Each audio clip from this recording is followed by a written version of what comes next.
नागपुर की करते हैं सबसे पहले, जहां पर बड़ी खबर ये कि नागपुर में किसानों का आंदोलन जारी है। कर्ज माफी को लेकर सड़कों पर उतरे हैं किसान। यहां पर तत्काल और बिना शर्त कर्ज माफी की मांग कर रहे हैं। किसानों ने हाईवे को जाम कर दिया, ट्रेनें रोकने की भी किसानों ने धमकी दी है। ये कर्ज माफी की मांग कर रहे हैं। जो कर्ज इन्होंने लिया था, अब ये उसे माफ किए जाने की मांग को लेकर सड़कों पर उतर आए हैं।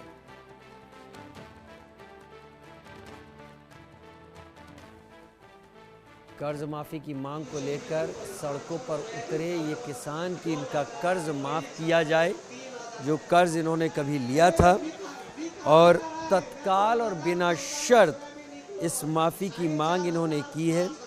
और ऐसा नहीं होने पर रेल रोकने की भी बात ये किसान कर रहे हैं।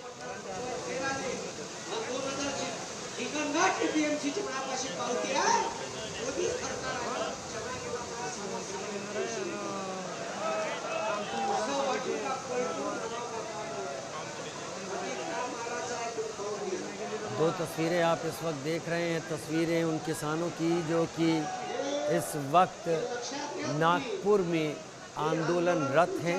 कर्ज माफ़ी की तत्काल और बिना शर्त मांग कर रहे हैं कि उनके नाम से जो कर्ज चढ़ा हुआ है उन पर उसको तुरंत माफ़ किया जाए, तुरंत ख़त्म किया जाए।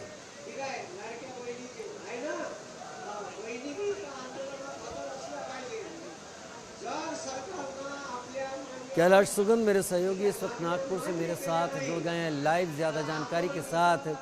कैलाश, आंदोलन देख रहे हैं हम, दो तस्वीरों में अपने दर्शकों को दिखा रहे हैं। बहुत सारे किसान हैं जो ज़मीन पे बैठे हुए हैं, कुछ किसान इन्हें संबोधित भी कर रहे हैं।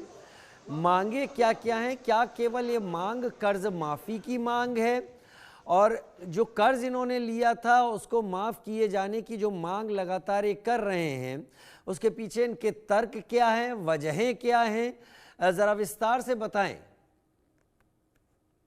जी, चूंकि हम बताना चाहते हैं कि जो बच्चू कडू जो है इस आंदोलन का जो है वो नेतृत्व कर रहे हैं, क्योंकि बच्चू कडू की एक सहार संगठन है जो अमरावती में है, और उसके साथ में इन्होंने अमरावती से जो अपने आंदोलन शुरू किया था किसानों की मांगों को लेकर, और किसानों की मांगों को लेकर जो इनका आंदोलन है वो वाया बरगा हिंगनघाट होते हुए कल जो है वो नागपुर पहुंचा है। क्योंकि जानकारी इस प्रकार की मैं आपको जैसे देना चाहता हूँ कि जो बेमौसम जो बारिश हुई थी, यानी बारिश के बाद भी जो असीमित बारिश हुई थी, उसे किसानों की जो विदर्भ में जो कपास और सोयाबीन की खेती जो है वो तबाह हो गई, खराब हो गई, और इस कारण से जो है कुछ किसानों ने, जो जवान किसानों ने जो है वो आत्महत्या कर ली। उसी को ध्यान में रखते हुए जो बच्चू कडू ने जो है वो एक आंदोलन किया, और उसका एक जो है रैली निकाली, और पूरे अमरावती से जो रैली है करीबन यहाँ से 4 घंटा की दूरी पर जो अमरावती है वहां से जो रैली निकालकर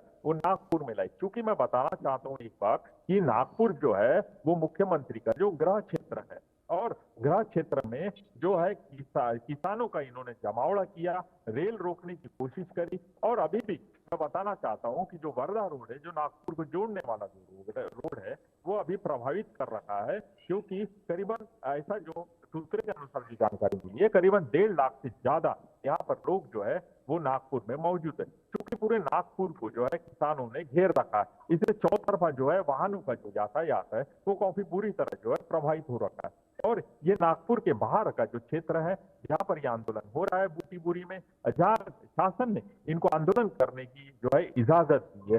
क्योंकि सेंट्रल नागपुर की हम लोग जैसे बात कर रहे हैं तो सेंट्रल नागपुर में जो है मुख्यमंत्री का गृह निवास है, राजस्व मंत्री है, और उसके बाद इसी क्षेत्र में जो है केंद्रीय मंत्री नितिन गडकरी का घर है। क्योंकि इसी आंदोलन को देखते हुए जो पुलिस प्रशासन ने जो है तो तीनों जो मंत्री है, केंद्रीय मंत्री की जब नितिन गडकरी की बात करें या मुख्यमंत्री की बात करें या महाराष्ट्र के राजस्व मंत्री, चूंकि जो पालक मंत्री है नागपुर, इनकी घर की जो सुरक्षा देर रात में जो है वो बढ़ा दी गई है, और बढ़ाने के साथ साथ यहाँ पुलिस जो है काफी संख्या में यहाँ पर जो है मुस्तैद है, निगरानी रखे हुए। लेकिन ये जो आंदोलन है ये वाकई में सरकार के सिर में सिरदर्द बना हुआ है, कि आखिर ये आंदोलन का निराकरण सरकार कैसे करे, क्योंकि सरकार ने जो बोला था कि जो नुकसान हुआ है उसकी हम जो प्रति एकड़ के हिसाब से 50,000 का मुआवजा देंगे, लेकिन जो वैल्यूएशन की गई किसानों के खेतों की, उसमें कई किसानों को जो कम मुआवजा मिला, जैसे 32,000 करोड़ के पैकेज की घोषणा महाराष्ट्र सरकार ने की थी, लेकिन उसमें ये किसानों का और प्रहार संगठन का कहना है कि हमारे साथ दगाबाजी हुई, क्योंकि चलिए, सरकार ने ये कैलाश बने रहिए, कैलाश बने रहिए। यहाँ पर सीधा सीधा इस बार जो फसल खराब हुई है उसको लेकर यह आंदोलन हो रहा है। सुधाकर कश्यप भी मेरे साथ हमारे सहयोगी जुड़ गए हैं। सुधाकर, सरकार की तरफ से क्या संकेत आते देख रहे हैं? क्या समय पर इस आंदोलन के जरिए की जा रही मांग को एड्रेस करने की सरकार इस वक्त कोशिश में लग गई है?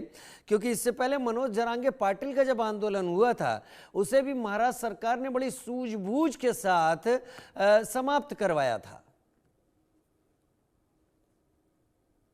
इस आंदोलन के बारे में सरकार ने अभी तक कुछ निर्णय लिया नहीं है। इस आंदोलन को किस तरह से सामना किया जाए, इस बारे में सरकार ने अभी कुछ डिसीजन दिया नहीं है। सरकार के वरिष्ठ अधिकारी मीटिंग कर रहे हैं, लेकिन जब तक ये मोर्चा, ये जो लोगों की रैली जो है वो अभी तक नागपुर पहुंची नहीं है। जब अगर नागपुर पहुंचती है तो शायद प्रशासन जो है वो जाग जाएंगे और उसके बाद ही कुछ तो निर्णय हो सकता है। लेकिन अभी जो है रास्ते में रैली है और रास्ते में रैली है, इसे रोकने की कोशिश सरकार की तरफ हो रही है। अलग अलग तरीके से कोशिश हो रही है। बड़ा आंदोलन नहीं है, राज्य भर से, राज्य और दूसरे राज्यों से भी जो फार्मर है वो वहां पर आए हैं और ये इतना बड़े पैमाने पे लोग यहाँ पर आए हैं, हजारों की तादाद में लोग हैं और ये बड़ा मोर्चा है। ये एक बड़ा मोर्चा है। ठीक है, बहुत धन्यवाद।